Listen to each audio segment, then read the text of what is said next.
Fala pessoal, tudo bem? Esses dias atrás eu postei uma história, né, falando que meu rosto estava tudo queimado e eu ia contar a história para vocês. Bom, eu tenho lá em Alvorada do Sul, né? E eu tenho barco, tenho, né, minha raiz, tem toda a documentação. E a gente foi lá, né, no domingo. Foi um colega meu lá, pra gente conhecer o lugar, né? A gente andar de barco. E naquele dia, né, tava com um pouco de onda, né? Eu falei pra ele, ó, vamos uns 4 quilômetros pra cá, que lá é uma curva de rio, né? A curva do Rio de Alvorada, lá um braço do rio, na verdade, e lá não tem tanta onda. E a gente foi até lá, né? A gente levou uma boia, né, pra gente brincar lá. Então, pra quê? Eu levei ele, né, tudo certinho. O meu amigo, a gente brincou com ele, né, como você pode ver nas imagens aí. Aí foi a vez dele, né, me levar. Ele tem carteira também, tudo certinho. E ao ele fazer uma curva com o barco, né, deu um solavanco na corda, né, e o barco deu uma virada. E infelizmente começou a entrar água dentro do barco. E com essa entrada de água, o barco começou a afundar, né. Então o barco afundou, infelizmente, né, naufragou lá no rio lá do Paranapanema. Bom, na hora, o que a gente fez? Ficamos boiando, próximo do lugar. O barco afundou e a boia que eu estava, ela ficou boiando, né, então marcando a posição do barco. Felipe ali, ó, repórter selvagem, afundou o barco tá lá, ó. Aí já tá vindo um avião resgatar. Estão presos numa ilha, ó o barco ali.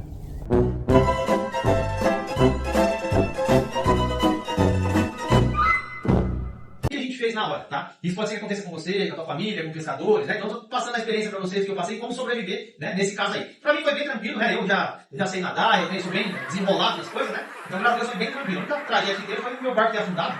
E tá lá, né, até agora lá. Vai fazer o resgate dele, vai mostrando uma segunda parte aí. Então eu peguei o meu amigo que estava comigo, né? E a gente estava mais ou menos ali uns 500 metros da margem. Então eu nadei com ele até a margem, tá? Chegando na margem lá, a gente ficou em terra firme. E alguns materiais do barco começaram a flutuar, né? O tapete do barco de espuma, o remo, galões, né, que estavam lá. E a gente recolheu todo esse material. Por quê? Ali, a gente estava mais ou menos 4 km da minha chácara lá, né? Então estava bastante distante. E a gente tentou contato com barcos que passavam lá, mas infelizmente não conseguiu, né, nos escutar, não conseguiu visualizar, né? Nós lá não conseguimos ajuda. Tá? Então o que a gente fez? Primeira coisa, marcamos o ponto do barco, né, onde ele afundou, para depois fazer um possível resgate.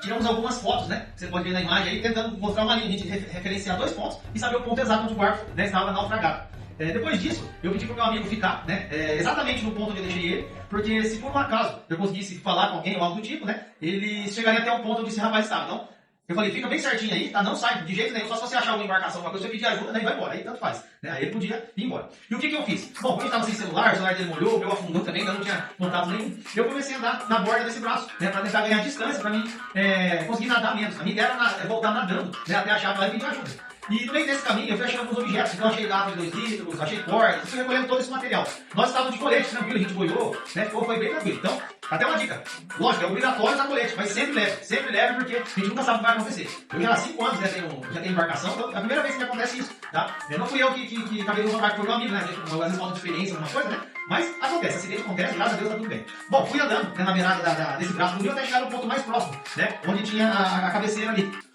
Da onde eu estava até a chácara, mais ou menos 4 km. Então eu fui juntando essa garrafa, corda, né? E o que eu fiz? Pulei na água e comecei a nadar. Só que antes disso, eu percebi o tempo, tá? Como Alvorada do Sul, às vezes tem vendaval, às vezes tem chuva, pode ser que crie ondas, né? Ondas igual de mar. Então seria muito perigoso pra mim. Então eu observei tudo isso, observei o tempo, e estava bem limpo, né? Não tinha manchas escuras, no local nenhum. Então, vamos dizer assim, estaria tranquilo pra minha água, seria mais ou menos calma ali, aí eu conseguiria fazer o nado, beleza? Então eu estava com um sapato, né? Então eu tirei esse sapato, enfiei dentro dos shorts pra melhorar a minha natação. Aí o sapato às vezes não ia dar a natação melhor pra mim. Então eu tirei o sapato e fiquei descalço, né? O pé tem um formato melhor pra fazer essa natação. Então eu pulei na água, sabe? E o nado que eu usei foi um nado de costa. Então eu fiquei de costas e fiz o nado com a perna. A perna eu não parei de momento algum. Então eu não fiz muita força e também não fiz pouca força. Eu fiz um tanto que eu aguentaria, né, esses 3 horas de nado. Então eu descansava, né, os braços e fazia nado de costas para aumentar a velocidade, para o meu tempo diminuir para eu conseguir ajuda mais rápido, tá? Mas olha que eu, antes de fadigar o meu braço, né, de ter algum problema ali, de eu perder os movimentos, né, por causa de esforço excessivo, então eu tava nadando de uma forma que eu vi, opa, agora tá tranquilo, vou descansar ele. Aí eu nadava só com as pernas, né, com a cabeça virada para cima, e eu ia com uma velocidade menor, porém nunca parava, tá? Então foi mais ou menos ali 3 horas de nada, tá? Quando eu cheguei, faltando ali uns 300 metros para chegar na margem, eu vi que a correnteza do rio estava indo pro lado esquerdo meu, e o meu objetivo era para a direita.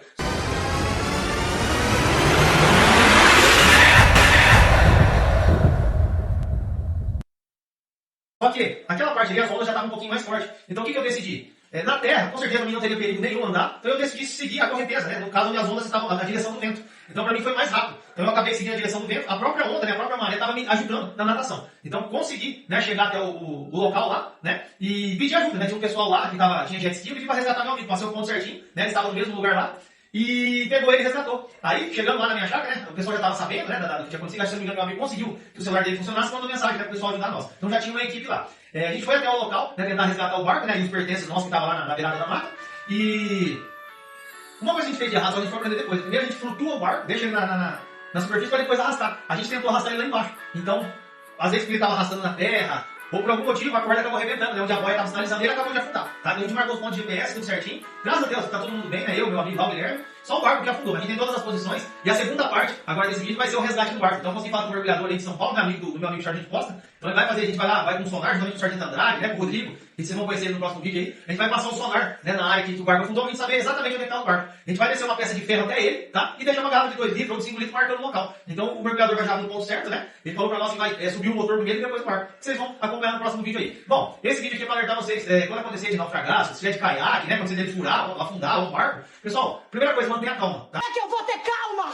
Olha tudo que eu tô passando! Você precisa de todo o psicológico seu e o teu o físico intacto para você conseguir ter sucesso, né? Ali no seu próprio salvamento. Às vezes não vai ter ninguém em volta, né? Que possa salvar, então você vai ter que fazer isso aí sozinho. Então, graças a Deus, eu fui bem tranquilo, no momento algum que é apavorado, né? Então, sempre pensando o que ia fazer, né? Então, graças a Deus, deu tudo certo, né? Vocês acompanharam aí e que sirva, né? Às vezes para alguém que acontecer a mesma coisa, manter a calma, né? Procurar a parte de terra mais seca, né? Para você conseguir jogar. Às vezes você tiver com criança, essas coisas, né? E sempre lembrando, né? Toda vez que sair de barco, vá com colete, né? Igual a gente tava tudo certinho, como manda a lei, né? Você que tem a raiz amador, sabe que o colete é obrigatório assim como cinto de segurança. Então leve ali boias, né? Que às vezes pode ajudar você que aconteça alguma coisa ali, né? E uma dica também, né?